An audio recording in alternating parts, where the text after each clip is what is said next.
names have been changed to protect the innocent. Fatima Cigarettes, best of all long cigarettes, brings you Dragnet.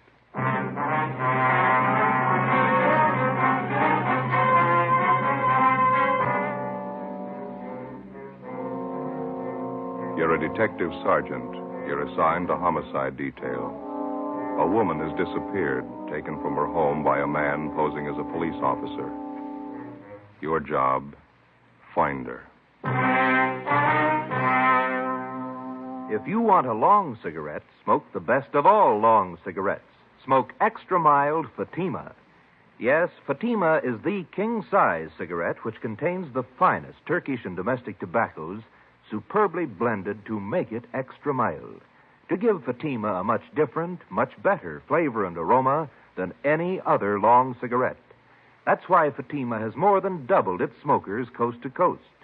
Enjoy extra mild Fatima yourself. Best of all, long cigarettes. It's wise to smoke extra mild Fatima. It's wise to smoke extra mild Fatima.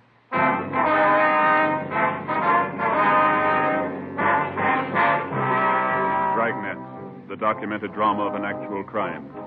For the next 30 minutes, in cooperation with the Los Angeles Police Department, you will travel step by step on the side of the law through an actual case transcribed from official police files.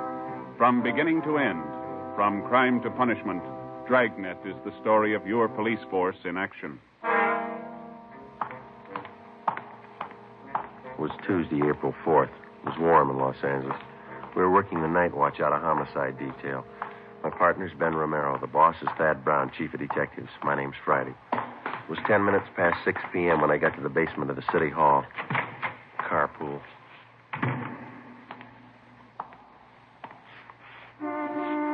Over here, Joe. Hi. Thad Brown will be down in a minute. Captain will follow us out later. Okay. No contact yet? No, I'm still waiting. You take care of the local broadcast? It's already gone out. They'll put the descriptions on the air every hour. How's it look to you now? I don't know. Nothing more we can do to make a contact. Oh, here's Thad Brown now. You want to squeeze over a little? Oh, yeah, sure. Hi, Chief. Aye. Let's go.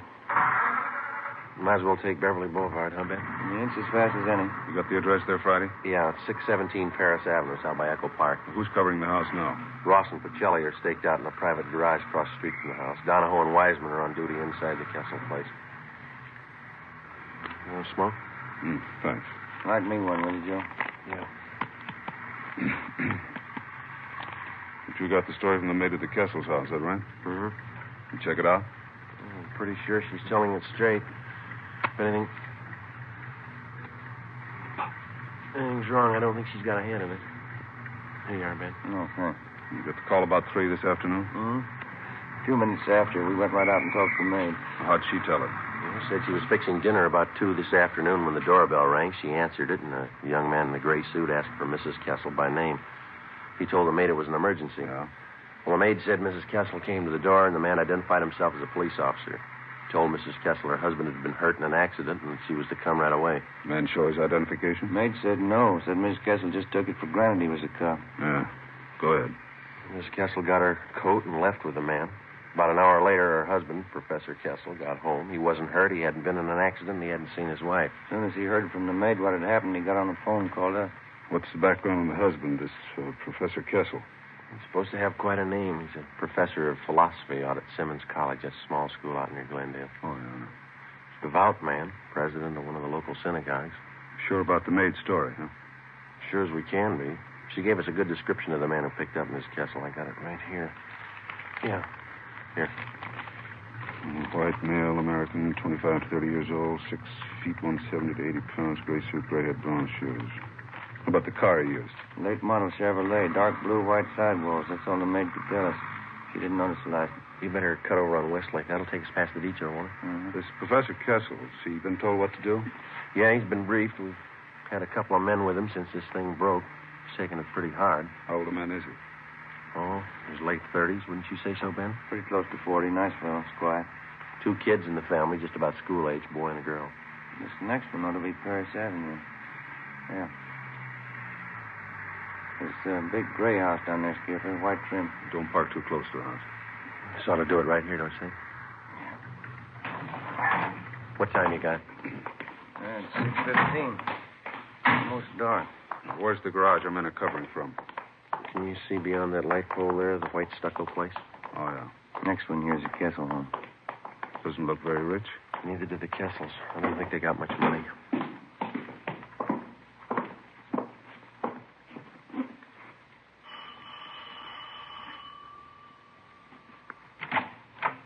Hi, Donahoe.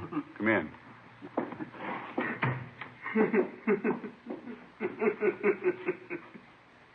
That the husband? Yeah, I just got a phone call a couple of minutes ago. I listened on the extension. Who called? Tried to trace it. The guy wouldn't stay on the line long enough. What'd you say? Tell the cops to stay away. Said it twice, tell the cops to stay away. Yeah? Said if they don't, I'll kill her.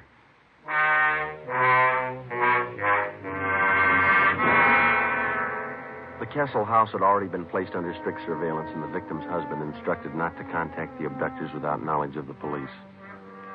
To the working detective, there's only one rule to go by when the job of solving an abduction is put in his hands.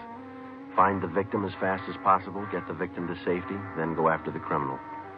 It's not an easy job. The responsibility isn't light, and the outcome isn't always successful. If you press too hard, the abductor gets frightened and kills the victim. If you don't press hard enough, the criminal has more time to work for his payoff and then escape. Somewhere between the two was the right answer. We had to find it. 6:30 p.m. Special details of men were ordered out to the bus depots, the railroad terminals, and the airports. Roadblocks were set up at all main arteries leading into and out of the city. Every branch post office in Los Angeles was covered to watch for possible ransom notes addressed to Professor Kessel. 6:40 p.m. We met in the Kessel's living room. Chief, Wiseman. Professor Kessel will be down in a minute. Says he's sorry to keep you waiting. You feeling any better? A little. Phone call about his wife shook him up a bit. Well, how about those people who came in a few minutes ago? Who are they? Relatives. Half a dozen of them. They're waiting back in the kitchen. Well, how'd they know about Mrs. Kessel? They didn't. They'd been invited to dinner. They didn't know anything was wrong till they got here. Mm-hmm. Kessel asked them to stay for the meal. Wants to keep up appearances for the sake of his kids. Doesn't want them to worry about their mother. The dinner that important to him? Well, tonight's the start of the Pesach, the Jewish religion, Passover. Oh, yeah. It's one of the big holidays. Oh, I see. Well, they started off with this dinner tonight. Is that the way? Yeah, big dinner. They call them Seders. Tonight they have the first Seder. Good evening. Sorry to keep you waiting. How are you? No, please sit down. We don't like to intrude on your privacy, Professor Kessel, but I think you can see it's necessary. Oh, yes, of course. I'm very grateful. If there's anything at all I can do to help. Do you have any idea who might be responsible for abducting your wife? That's what has me so confused. How do you mean, sir? Well, I'm sure I have people who don't like me, who don't like us, but someone who would take my wife who says they'll kill her? No, I don't know who it could be. How about the voice on the telephone, Professor? Did you recognize it at all? No, it didn't sound like anyone I knew. He talked so fast I could hardly understand the man. Do you think the person who took your wife has some other motive besides holding her for ransom? I can't understand that either. If it's money they want, why go after a teacher's wife? $1,500 in the bank, that's all I have. That and this house. How about your immediate family, Professor? Well, my wife, Ruth, her people have quite a bit. I guess you would call them rich. But it's their money, not mine. I can't understand why anyone would do it. For Ruth, if anything happened, children. Albert? I'm sorry. That's all right. We understand. Albert? Yes, Bertha, come in, would you, please? Gentlemen, this is my sister, Bertha. She's here with her husband for the Seder. How are you? Albert, it's late. Sundown. It's time to start the Kiddush. Oh, yes. All right, Bertha. You tell everyone to come to the table. I'll be right in. The officers will have the first Seder with us? Yes, Bertha. You please set them places. Yes, Albert. Say, we don't mean to intrude here. We can wait outside while you have your dinner. Oh, no, please. I'd be honored to have you sit at the table with us. No one in the house should be without food tonight. First Seder for Passover. It's the law. How's that, sir? Oh, excuse me. The Hebrew law. Would you come this way, please? Yes, Professor.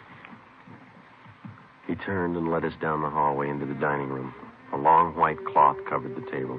In the center was a brightly polished brass candelabra holding 4 lighted tapers. There were a few platters of food already set out, and at the head of the table, where Professor Kessel stood, an open prayer book. In order not to add to the alarm of his 2 small children at the absence of their mother, Professor Kessel introduced us as friends from Simmons College. This is Mr. Brown, Mr. Friday, Mr. Wiseman, Mr. Romero. How do you do, Victor? Of course. Oh, sit down, please. Sit down. Yeah. Sure smells good. Yeah. You got enough room there, Joe? Oh, fine. Hey, how's it work, Wiseman? Should we join in the prayers? Not unless you speak Hebrew. Oh. Baruch atah Adonai Eloheinu melech haolam, bo'erei pri hagofen. Baruch atah Adonai Eloheinu melech haolam, asher bachar banu mikol am, v'raimemanu mikol lashain v'kedishanu b'mitzvosav. V'atiten lanu Adonai Eloheinu, ba'avo moyadim l'simcha. Agim uzmanim l'sasayin es yoim hagamatzos hazeh. Yeah. Telephone call. All right.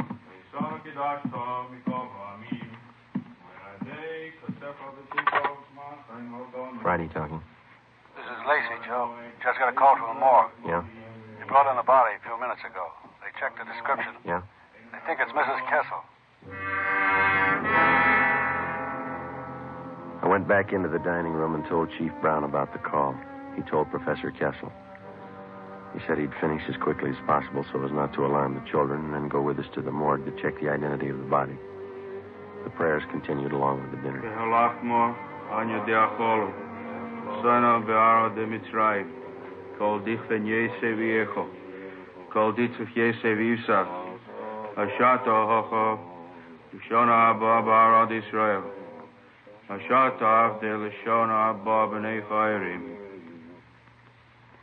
John?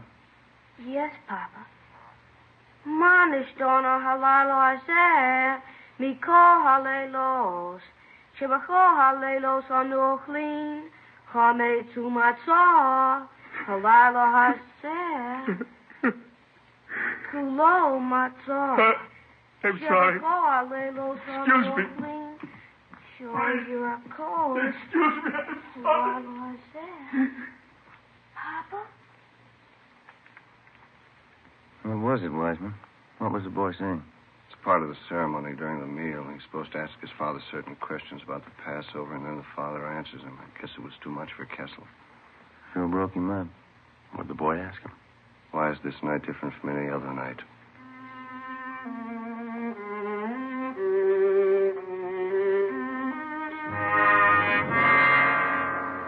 "7:30 p.m. Sergeants Wiseman and Donahoe stayed on duty at the house while Chief Brown, Ben, and I drove Professor Kessel to the county morgue. On the way, we called in and checked with Captain Steed of Homicide. He told us there'd been no reports on Mrs. Kessel. 7:43 p.m. Ben and I took Kessel to the basement of the Hall of Justice, county morgue. This way, Professor. Oh, yes. You sure you feel up to it? Thank you. I'll be all right. Cold in here. Yes, sir. Hi, fellas. It's back here. Okay, Archie. This is Professor Kessel, Archie. How do you do? This way. Jane Doe, number 5. I called over as soon as they brought it in. Yeah, thank you. Found the body near Avenue 19, the riverbed, crossing the auto cam. No identification? No. Here we are. All right.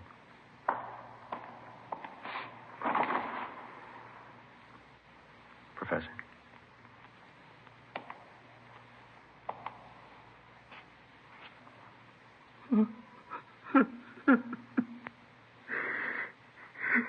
Thank God. Thank God.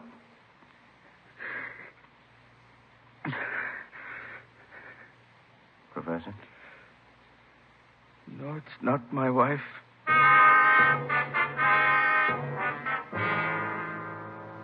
It seemed as if both the victim and whoever had taken her had vanished completely. At 11:30, Captain Steed, Ben, and I went across the street for a cup of coffee and a fried egg sandwich. We got back to the office at 10 minutes to midnight. Still no word. At 2 a.m., Ben and I drove back to the Kessel house to relieve Donahoe and Wiseman. We stood our watch in the living room. In the bedroom directly above, we could hear Professor Kessel pacing the floor most of the night. At 5 a.m., Captain Steed called. He told us a letter addressed to the professor had been reported at the Arcade post office. As soon as the outside of the envelope had been photographed and checked for prints, it would be brought out for Professor Kessel to open. Front door? Yeah, I'll get it. Chief? Good morning. Hi, Lee. Hi, Joe. In here. Did you lift anything off the envelope, Lee? Nothing we can use, no. Might have them all up with the letter. Good morning. You brought the letter? It's right here, Professor Kessel. I'd like you to stand by while we open it. This is Lieutenant Jones from our crime lab. Lieutenant? You check the note for fingerprints. Oh, yes. I can get you a letter open. I think there's one over here. Yeah, that's all right. I could use my pocket knife. You want to grab one corner of the paper, Ben? Just the tip of the corner. Use your fingernail. Okay.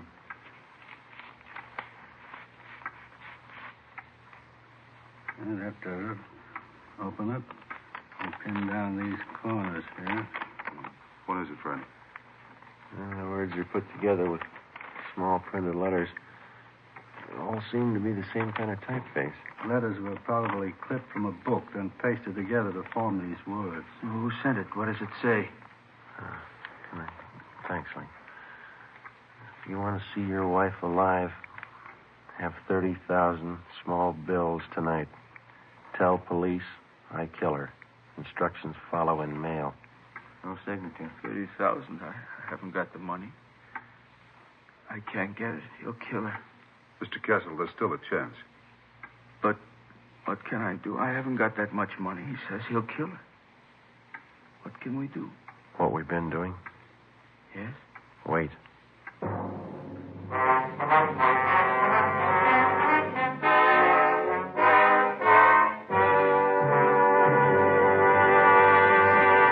You are listening to Dragnet, the case history of a police investigation presented in the public interest by Fatima Cigarettes. Fatima, the long cigarette that has more than doubled its smokers coast to coast. And there's a very good reason for this amazing increase. Men and women everywhere are finding out it's wise to smoke extra mild Fatima. I agree, says Lee Silva, news reporter. I agree, says Jean Matson, airline stewardess. I agree, says Mike Charters, attorney at law. I agree, says Bab Beckwith, fashion stylist. Yes, all agree it's wise to smoke extra mild Fatima. So enjoy extra mild Fatima yourself. The king-size cigarette, which contains the finest Turkish and domestic tobaccos, superbly blended to make it extra mild. You will prefer Fatima's much different, much better flavor and aroma. You will agree. It's wise to smoke extra mild Fatima. It's wise to smoke extra mild Fatima. Best of all, long cigarettes.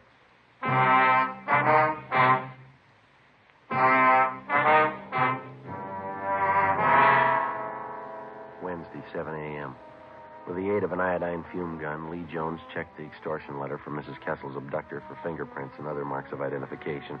He found nothing. The piece of paper on which the cut-out printed letters had been pasted was of a common variety sold in most stationery and 5 and 10 cent stores. Jones photographed both sides of the envelope and the letter. 11 a.m. Still no word. None of the special details had anything to report. At 1:45 p.m., another letter was delivered to the house. The envelope was opened, and the letter removed carefully and pinned down at the corners. Put together the same as the last one. Tonight, 11 o'clock. Come alone, your car. Tell police I kill her. Is there more, Friday? Yeah. Drive corner Lakeshore, Charter Street. Wrap money, brown paper. Small bills. Come alone, your car. Put package by fireplug, then leave. Tell police and I kill her. No signature. I haven't got the money. Lakeshore and Charter. That shouldn't be too hard for us to catch. Sounds pretty much like an amateur. It makes it touchy. If he's green, he'll scare easy. If he's scared, he may kill her. Not if we reach him. How can I get the money? You won't need any. We'll have a dummy package made up. There'll be a single dollar bill inside. There's to be newspapers cut to the size of currency. That's what you'll deliver. But when he gets the package, when he finds out it's not the money, what's he going to think? We'll explain it to him.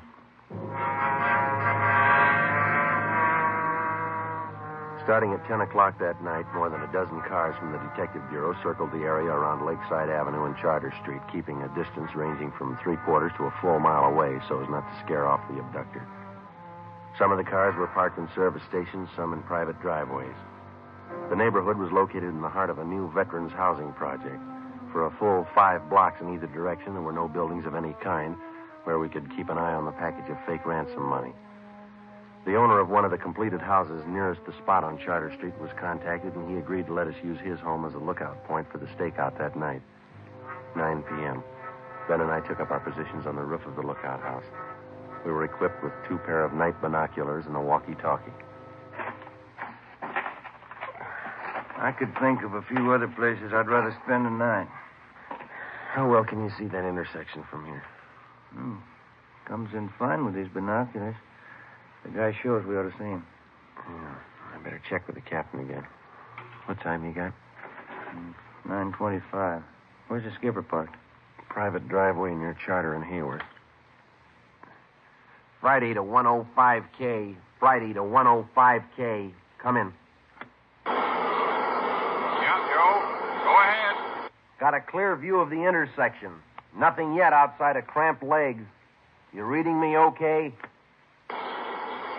Yeah, Joe. Fine. Over. Roger. Standing by. Sure lucky my kid can't see me now. Why?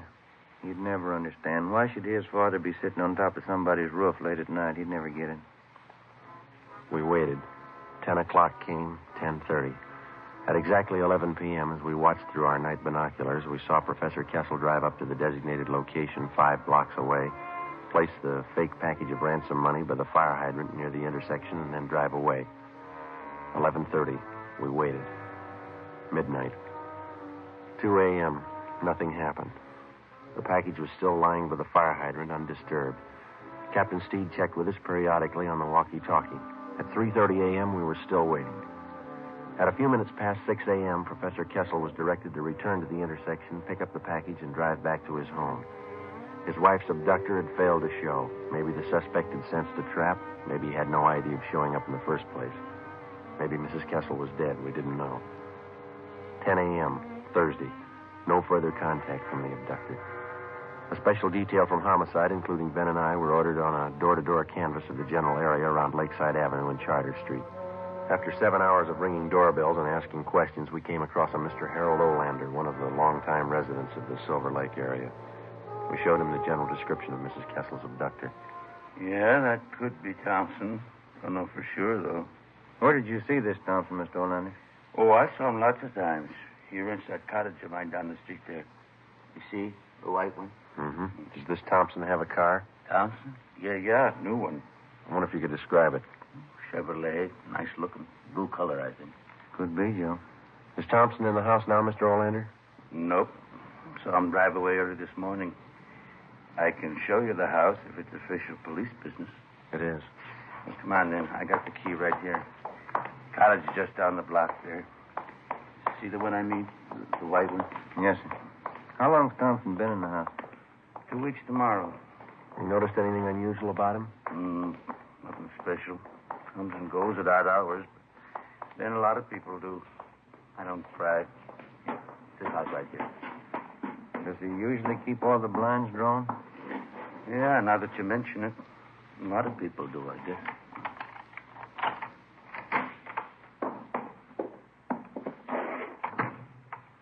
You want to check back in the kitchen, Ben? Yeah. Look at the living room, Sergeant. Yeah. On a stick of furniture. That's funny. You sure you didn't see anybody else in this house besides Thompson? No, he's the only one.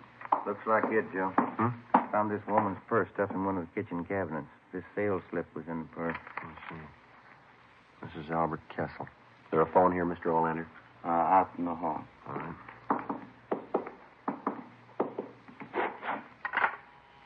Is it still connected? Yeah. Joe, I'll check back in the bedrooms while you're phoning. Right, Ben. No, you better stay with me, Mr. Olander, if you will. Oh, all right.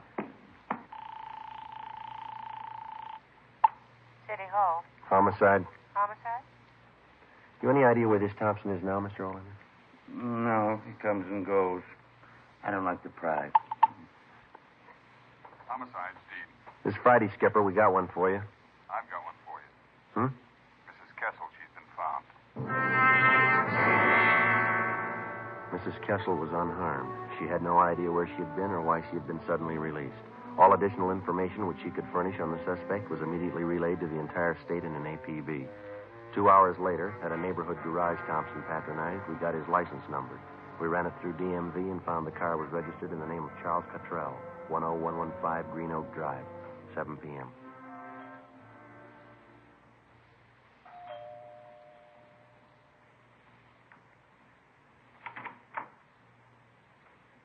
Yes. Police officers. Is Charles Cottrell here? Yes. Come in, please. I knew you'd find him. I kept hoping, but I knew you'd find him. Where is he, ma'am? He'll give himself up. I'm his wife. I talked to him. There won't be any trouble. No trouble. Where is he? You've got to understand, he didn't know what he was doing. We needed money. He didn't know what he was doing. We'll have to search the house, ma'am. Charlie! Charlie, come downstairs! Come down!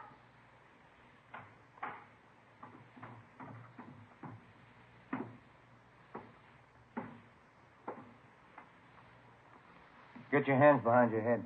I don't have a gun. All right, Ben. Behind your back. Tell him, Charlie. You didn't know what you were doing. Tell him. We needed the money. I thought it'd work. What'd I do wrong? Come on. Should have worked. I planned it all out. Where'd I make a mistake? When you thought of it.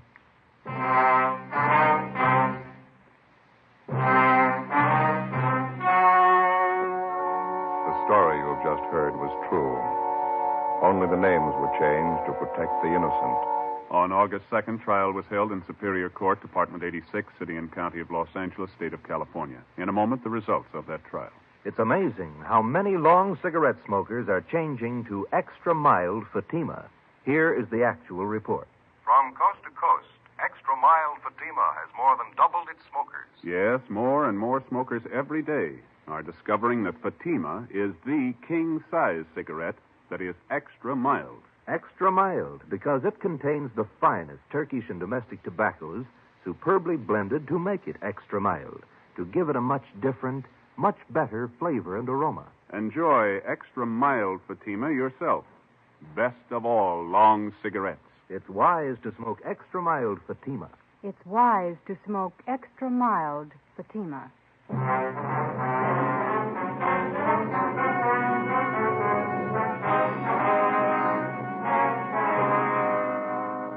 Charles Cottrell was tried and convicted of kidnapping and received the sentence as prescribed by law. He is now serving his term in the state penitentiary.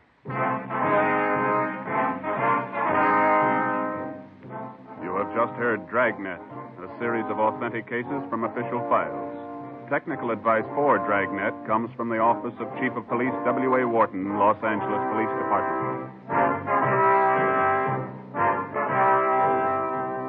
Fatima Cigarettes, the best of all long cigarettes, has brought you Dragnet, transcribed from Los Angeles.